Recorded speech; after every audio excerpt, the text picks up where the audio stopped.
Y escribe al ángel de la iglesia en Laodicea. Y aquí el amén, el testigo fiel y verdadero, el principio de la creación de Dios, dice esto. Yo conozco tus obras, que ni eres frío ni caliente. Ojalá fueras frío o caliente. Pero por cuanto eres tibio y no frío ni caliente, te vomitaré de mi boca, porque tú dices, yo soy rico y me he enriquecido, y de ninguna cosa tengo necesidad, y no sabes que tú eres desventurado. En la traducción, en la nueva versión internacional, dice infeliz, miserable, pobre, seco y desnudo. Por tanto, yo te aconsejo que de mí compres oro refinado en fuego, para que seas rico, y vestiduras blancas para vestirse, y que no se descubra la vergüenza de tu desnudez. Y unge tus ojos con colirio para que veas. Yo repreendo y castigo a todos los que amo. Sé pues celoso y arrepéndete. He aquí, yo estoy a la puerta y llamo. Si alguno oíre mi voz, abre la puerta. Entraré a él y cenaré con él, y él conmigo. Al que vencere, le daré que se siente conmigo en mi trono, así como yo he vencido y me he sentado con mi Padre en su trono. El que tiene oídos, oiga lo que el Espíritu dice a las iglesias. Oremos al Señor. Señor, gracias por tu presencia en este lugar. Gracias por todo lo que está haciendo, por cada alabanza ministrada. Gracias por tu presencia, gracias por la vida de cada uno de mis hermanos. Yo te pido una vez más, Señor, que las ventanas de los cielos sean abiertas sobre este lugar. Abre nuestra mente, abre nuestro corazón, utiliza mis labios, que mi mente y corazón esté cautivos a tu palabra. Habla con nosotros esta mañana, en el nombre de Jesús. Amén. Sentaros, mis hermanos, por favor. Recorde al hermano que está a su lado que iglesia hablaremos hoy. Ahora todos son buenos de memoria, ¿no? El problema central de esta iglesia, la iglesia de Laodicea, no era que ellos habían abandonado Cristo completamente. Escuche, el problema de esta iglesia no era que ellos habían rechazado la fe o abandonado a Cristo completamente. Não, eles não haviam abandonado a fé completamente, pero eles chegaram em uma condição espiritual de autossuficiência, de comodidade, de indiferença espiritual. E mientras estudava este sermão e preparava o sermão, eu disse a palavra, como dizia Billy Graham, a palavra do Senhor é mais atual que o periódico que irá sair mañana. Porque esta palavra poderia ser escrita a las iglesias em Europa. ¿Por quê? Porque temos todo e de nada nos hace falta. Graças a Deus. Graças a Deus. Deus ha suplido todas nossas necessidades. Amém? Pero qual é o perigo? O perigo é que nós entramos em el secularismo que entrou a Europa. Em uma autossuficiência que podemos chegar ao ponto de pensar que não necessitamos mais de Deus. Já podemos caminhar solo e Deus já não faz parte mais de nossa agenda. Agora, Jesus confronta esta condição da igreja de Laodiceia. Jesus confronta. Por isso, a palavra desta manhã é uma palavra de confronto. Quantos dizem aleluia? Eu não sei, hermanos, pero se você quer participar de uma igreja séria, prepare-se para muitas das vezes ser confrontado, porque a palavra de Deus nos confronta, ¿no? A palavra de Deus anima, a palavra de Deus fortalece, pero a palavra de Deus confronta também. Pero este confronto não tem como propósito destruir, este confronto tem como propósito restaurar.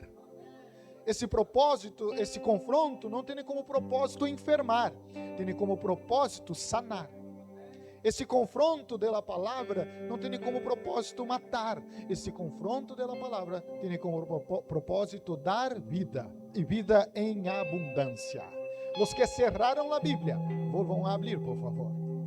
Que predicador vosotros estão escutando? ¿No? Me escutam a cada domingo e aún não estão acostumados. ¿No? Siga em Apocalipse capítulo 3. Pero vamos ao versículo de número 15. En el versículo de número 15 del capítulo 3, el Señor declara, dice: yo conozco tus obras, que ni eres frío ni caliente, ojalá fueras frío y caliente. Yo sé que nosotros que somos de raíz pentecostal, todas las veces que habla de frío y caliente, luego pensamos en el fervor de los dones del Espíritu Santo. Pero cuando empezamos a estudiar el contexto de esta iglesia, nosotros vemos que quizás la comprensión para los hermanos de la época no es la misma comprensión que nosotros tenemos del texto. Pero antes de hablar del frío y del caliente y del tibio, déjame hablar que Jesús habló: yo conozco tus obras. ¿Por qué el Señor habla? Porque esta iglesia podría tener una opinión personal de sí mismo. Pero Jesús está diciendo, independiente de su opinión personal de sí mismo, yo conozco yo te conozco. O sea, porque en general hay varias opiniones, ¿no? Hay la opinión que nosotros tenemos de nosotros mismos. Hay la opinión que las personas tienen de nosotros. Pero hay la verdad. Hay lo que realmente somos. Y a veces no es lo que pensamos, tampoco es lo que la gente piensa. Pero el Señor dice: yo te conozco. No te preocupes, yo te conozco. Diga lo que diga la gente, piense lo que piense usted, yo te conozco. Además, la imagen de frío y caliente tenía un significado especial para esta iglesia. Las zonas alrededores de la Odisea eran conocidas por sus aguas calientes, ¿no? Que incluso dicen algunos que tienen hasta mismo alguna función terapéutica, ¿no? Yo no sé a vosotros, pero ¿cuánto se gusta meter así dentro de un agua caliente, ¿no? Es bueno, relaja. Y era conocido por sus aguas calientes, pero también era conocido por sus aguas frescas, porque dependiendo de la época, la agua fría es mejor. ¿Quién soporta tomar un baño en una agua caliente con sus 40 grados de Málaga? En esta época, mejor es una agua fría. Pero muy pronto llegará el invierno. Y el invierno es mejor el agua caliente. Entonces, el problema aquí no era el agua fría y el agua caliente, porque cada uno tenía un propósito, cada una cumple un propósito, cada una cumple una importancia. Ahora, el problema era la tibia. Porque el Señor, Él dice a esta iglesia: vosotros conocen la importancia de un agua caliente. Vosotros conocen la importancia de un agua fría. Pero la tibia, en este contexto que vosotros están, ¿para qué sirve? ¿Para qué sirve? Ahora, espiritualmente, eso también describe la condición espiritual de esta iglesia, que no era una cosa, tampoco otra. Y ese lugar es rechazado por el Señor. Este lugar de neutralidad. Este lugar donde estamos sobre el muro y no somos una cosa y no somos otra. No estamos con el reino de las tinieblas, pero tampoco estamos entregue al reino de la luz. Estamos sobre el muro. Ese es un lugar peligroso. Hay una anécdota que dice que había un hombre, un joven sobre un muro. Y de un lado había un ángel que estaba, y del otro lado un demonio. Y el demonio no hablaba nada, se quedaba callado. Y el ángel le invitaba a venir y a pasar para su lado. Llega un momento que él se molesta porque solamente el ángel le invita a pasar el otro lado. Y el demonio está callado. Entonces él le pregunta: ¿por qué tú no me invitas? Y él dice: porque el muro es mío. Con Cristo no hay como quedar sobre el muro. O es cielo o es infierno. O servimos a Dios o servimos al mundo. Porque nos gusta criticar los malos creyentes. aqueles que vêm à igreja ao domingo e ao largo da semana têm uma conduta que não tem nada a ver com sua fé. A pergunta é se eu não sou esta pessoa. Porque me gusta criticar aqueles que escandalizam a igreja. Em las redes sociais está lleno. A pergunta é se eu não sou o motivo de escândalo. Porque diz a Bíblia que ai de aquele por quem vem o escândalo. Que eu não seja canal de escândalo, pero que eu seja canal que honra e glorifique o nome do Senhor Jesucristo. Então, devemos, basado em este contexto, devemos fazer algumas perguntas. E as perguntas são as seguintes: mi relação com Deus sigue viva ou simplesmente me acostumbrei com as coisas de Deus? Estou há tantos anos na igreja que já me acostumbrei com a igreja. É um costume ir ao culto de manhã e vou por tradição e por costume. Devo perguntar además,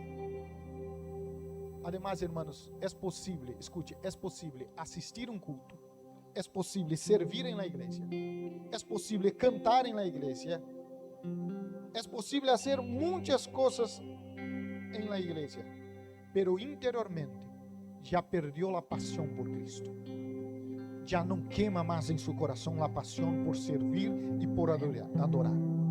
Corremos o risco de tornarmos profissionais da fé, religiosos, donde hacemos as coisas de forma automática, mecânica. Pero minha oração esta manhã, incluso começando por el predicador que los diz: Senhor, aviva em mi coração a paixão por tu obra.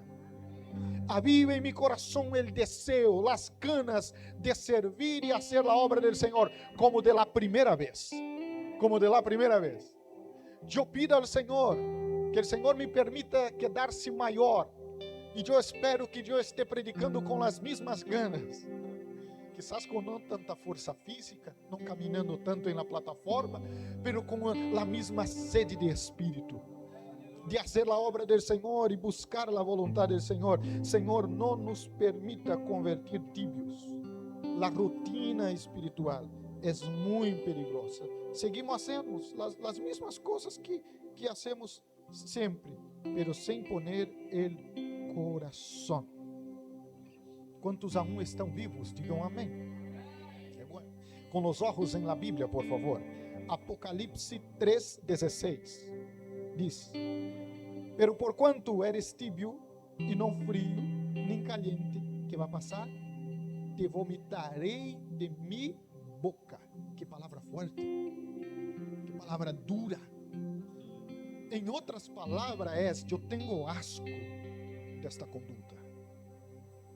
Tenho asco, porque quando nos dá gana de vomitar, ou é porque comemos algo que nos sentou muito mal e o organismo quer tirar afuera, não? Ou é quando olhamos algo que é asqueroso, não? Nos dá essa ganas de vomitar, de poner para fora. É uma autodefesa do próprio organismo.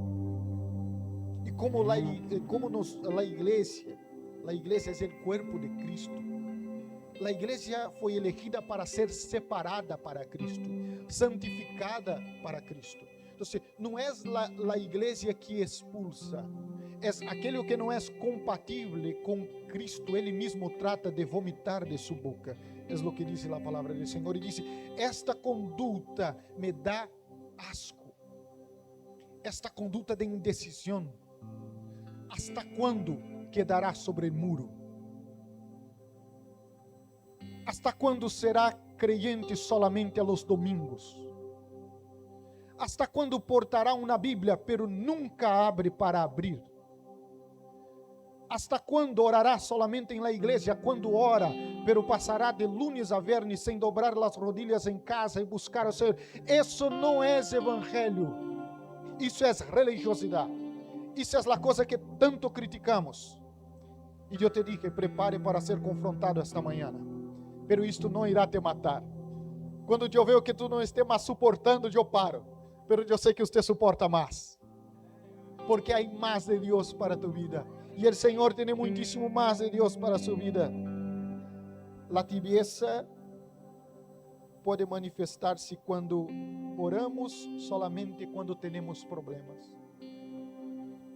Solo quando estamos em apuro. Aí venimos à oração. Aí escrevemos a Nice, ora por mim. Solo quando estamos em apuro. Creyente tibio, creyente avivado em el Senhor Jesucristo, ora porque quer manter uma relação com seu Senhor, porque quer manter comunhão com seu Senhor, e não porque está em apuros. Lemos a Bíblia, pero sem desejo de aprender. Conhecemos a letra, pero esta letra não hace nenhuma diferença em nossa vida. Conhecemos mandamentos. Alguns incluso le gustam embates e debates teológicos. Pero a pergunta não é quanto tu conoces, a pergunta é quanto tu obedeces de la palavra del Senhor. Se leemos la palavra del Senhor sem la intenção de obedecer la palavra del Senhor, para pouco sirve. O propósito é que podamos ler a palavra do Senhor, ser confrontados por la palavra do Senhor e submeter a la palavra do Senhor Jesus. Somos tibio quando servimos a Deus por costumbre, quando hacemos por hacer, pero não porque a llama queima em nosso coração. Somos tibio quando o pecado já não nos molesta. Não é normal, pastor. Há uma expressão em Brasil que diz: não tem nada a ver. Não passa nada, é normal. Somos tibios quando o pecado já não nos molesta, quando perdemos o desejo de buscar a Deus simplesmente por buscar. Não queremos recompensa, não queremos elogio, não queremos nada, queremos solamente servir ao Senhor Jesucristo. Somos tibios quando estamos satisfeitos com nosso nível espiritual. Dizemos: esta palavra não é para mim, pastor, eu não tenho estes problemas. Cuidado para não estar acomodado. Chegou a este nível, o Senhor tem mais para ti. Chegou ao outro nível, o Senhor tem mais para ti. Hermanos, há manancial de águas vivas disponível a nós. Não esteja contento com as gotitas, não esteja contento com um pouquinho mais. Se esta palavra não é para ti, glória a Deus, aleluia. Pero eu creio que o Senhor aún tem mais para ti. Mais de Deus, mais de Deus, mais de Deus. Há algumas perguntas retóricas que eu apontei para reflexionar. Quando foi a última vez que senti verdadeiramente hambre de crescer espiritualmente? Vou me matricular em um curso. Se sou músico, em um curso de música. Se sou cantante, em um curso de cantante. Se sou predicador, ou se me gusta a palavra, em um curso de teologia. Se sirvo em alguma área da igreja, vou me capacitar melhor para servir com mais excelência, para servir com honra, porque a mim Deus merece. Qual foi a última vez que a pedir o desejo de crescer? Cristo não quer solamente nossa participação. Me encanta como pastor, não vou ser hipócrita, me encanta como pastor ver a igreja llena los domingos. Me encanta, me alegro, me quedo feliz. Quizás o pastor se anime com a igreja llena, pero o Senhor quer mais que isso. O Senhor quer mais que tu participação, Ele quer tu coração. Mais que tu participação, Ele quer que tu vida esteja entregue totalmente a Ele. Eu sei que a palavra hoje está um pouco dura, então se certifica se a pessoa a tu lado está viva e respirando, por favor.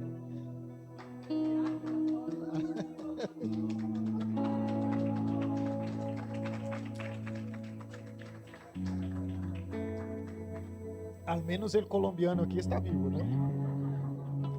Mira lo que dice el versículo 17 del capítulo 3.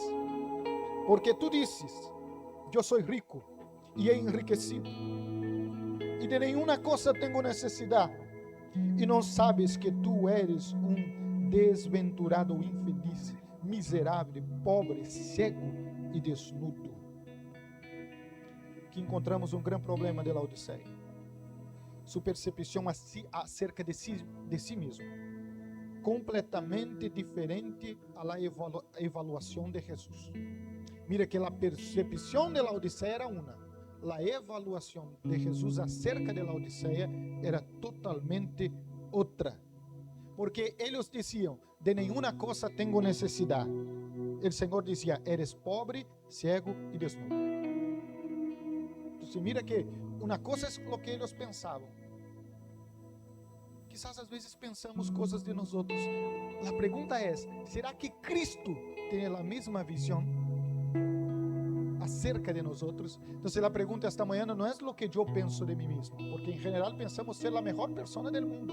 A pergunta é o que Cristo pensa acerca de mim. ¿No? Laodiceia era uma cidade economicamente próspera, meus irmãos.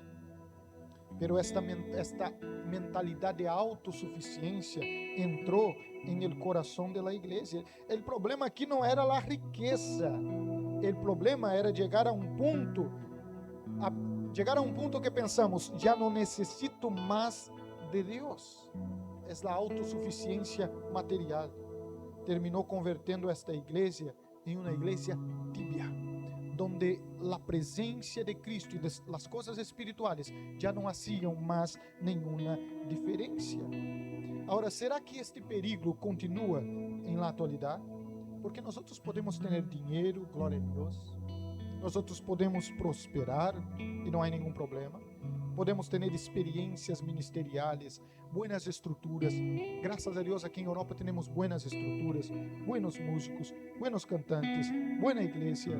Pero nada disso, nada de isso pode servir para que nós passamos a não depender mais de Deus. Podemos ter a melhor igreja, os melhores músicos, os melhores cantantes, os melhores predicadores, pero se Cristo não está presente em nossa reunião, de nada sirve. Porque al final é Cristo quem salva o pecador, é Cristo quem bautiza com o Espírito Santo, é Cristo quem sana o enfermo.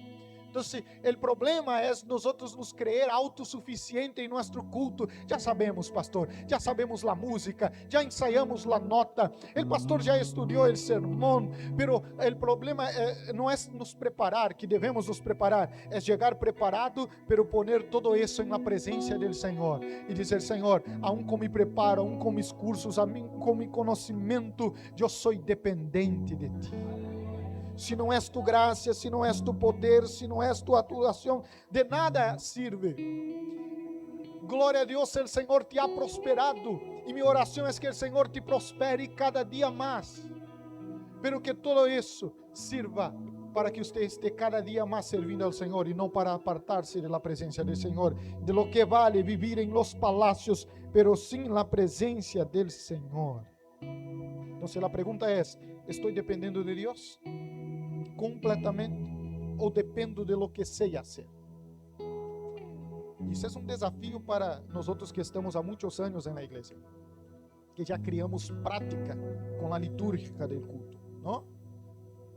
Eu, quizás em mi tablet aqui, não sei, devo ter 300, 500 predicações. O problema é quando eu não dobro mais as rodilhas para uma nova revelação e já só se quedo em el antigo. Os músicos que são músicos, que não são como eu, tocam com os olhos cerrados. Eric faz uma coisa que eu não sei como, eu não sei, Pamela, como um ninho que faz isso, o que faz aqui. Às vezes, para ordenar a cama é um pouco difícil, não? Porque canta, toca e ministra. Eu não toco, ou canto ou ministro. Não? E tocar a bateria, que para mim é uma coisa de louco. Todo baterista é um pouco anormal, porque ele faz um ritmo com esta perna, um ritmo com esta perna, outro com essa mano, outro com a outra mano, canta e ministra. E depois para pôr a alfombra assim é complicado. Eu não sei, não entendo esses mistérios. Esta parte não estava em bosquejo, porque és um padre desahogando, vale? Então se corta, elimina.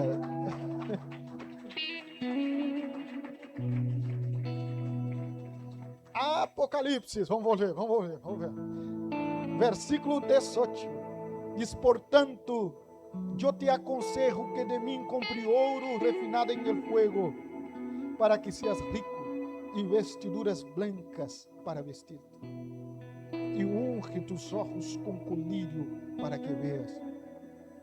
Ouro refinado, verdadeira riqueza espiritual. Há montão de gente que é economicamente rica, tão rica que a única coisa que tem é dinheiro. Queremos mais que dinheiro, não? Que seamos ricos em todas as áreas da vida. Eles tinham riqueza material, pero necessitavam de Cristo.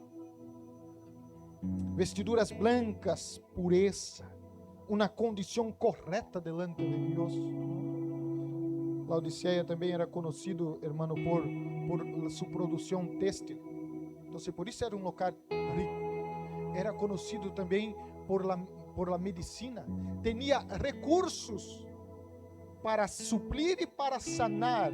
Pero o Senhor disse: el colírio que vosotros necessitam não é este vosotros tenéis recursos e conhecimentos. Vosotros necessitam de visão espiritual.